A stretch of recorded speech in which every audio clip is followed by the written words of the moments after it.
Salut à toi, aujourd'hui j'aimerais te parler de la pause fika. Alors qu'est-ce que c'est que la pause fika?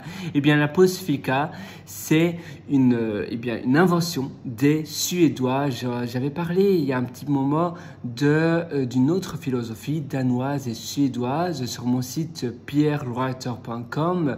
Je parlais donc de cette philosophie Hug. Et la philosophie Hug, c'est de visionner un bon film, de simplement lire un bon livre qui détend avec un chocolat chaud ou autre, avec des bonnes grosses chaussettes en laine durant l'hiver. Eh bien la pause fika, c'est un peu similaire, c'est aussi c'est en rapport avec le bien-être, mais c'est avec le café. Le café d'ailleurs que tu vois, la cafetière là, juste derrière moi, eh bien le café, parce qu'en effet les Suédois sont l'un des plus grands consommateurs de café et de friandises au monde. Ils aiment bien prendre des pauses fika au travail. Par contre, ils ne parlent pas de travail durant la pause fika. C'est simplement un moment de détente avec leurs amis ou bien avec leurs collègues. Ils prennent un café autour d'une friandise, d'une pâtisserie à la cannelle ou bien même d'un sandwich et vont simplement se détendre pendant 10, 15 à 20 minutes. Et c'est très important parce qu'en effet, les Suédois travaillent pas mal, mais ils savent aussi se détendre parce que si tu travailles non-stop, à un moment donné, tu vas craquer, tu vas avoir un burn-out. C'est pour cela que c'est important de te détendre. La même chose similaire au Hug, parce que l'hiver en Suède, il fait très froid.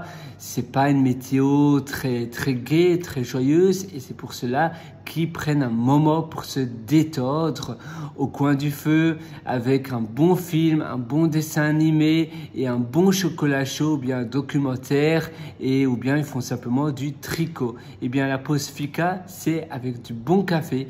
Ils vont peut-être à Espresso House ou bien à un autre café house, peut-être je ne sais pas où ils habitent.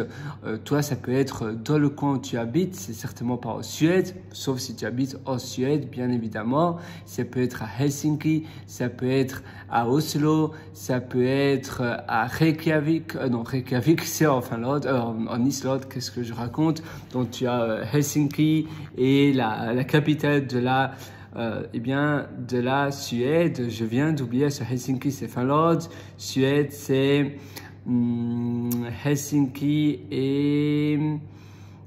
peu importe, je l'ai oublié, tu peux le mettre en commentaire. Et pourtant, j'y ai été. Je suis resté pendant un petit temps. Et d'ailleurs, j'ai été aussi au Espresso House. Tu as plein de choses super sympas en Suède. Et en effet, je suis témoin. Ils adorent le café, ils adorent les friandises, ils adorent les roulés à la cannelle. Et c'est important donc de prendre des petites pauses, de ne pas parler de travail, mais de simplement te détendre et de prendre le temps de respirer, de prendre le temps de vivre. Finalement, c'est un moment présent. Tu es en awareness, donc tu es en état de conscience de ce qui t'entoure. Tu es là et finalement tu prends la réalisation. Ah oui, voilà, il y a un peu de son, il y a peut-être des plantes là au plafond, et j'aime bien finalement me dévorer ou plutôt savourer ce qui m'entoure. Je déguste mon espresso, je suis finalement en méditation de pleine conscience. Je suis là en réalisation avec ce qui m'entoure et je profite de la vie. Je profite des bons petits moments que la vie m'offre. Et ça, c'est très important. Parce que la vie, tu sais, je passe tellement vite et c'est pour cela que je trouvais très intéressant la pause fika que les Suédois ont instauré. C'est une pause qui va te permettre de te détendre, mais surtout de savourer la vie avec tes amis, avec ta moitié, avec tes collègues. Voilà, moi je te souhaite tout le meilleur du fond du cœur. Et d'ailleurs, si tu veux aller davantage en profondeur dans ton épanouissement personnel de ta vie, je t'ai aussi concocté un atelier qui s'appelle Belle Vie. Et cet atelier se trouve aussi sur mon site pierrewriter.com. C'est pierrewriter.com. Par contre, pour acquérir cet atelier, tu vas devoir cliquer sur le lien qui s'appelle Mes méthodologies. C'est le menu du haut ou du milieu et tu pourras acquérir mon atelier Belle Vie. Moi, je te souhaite tout le meilleur du fond du cœur et à une prochaine. Ciao et bonne pause Fika.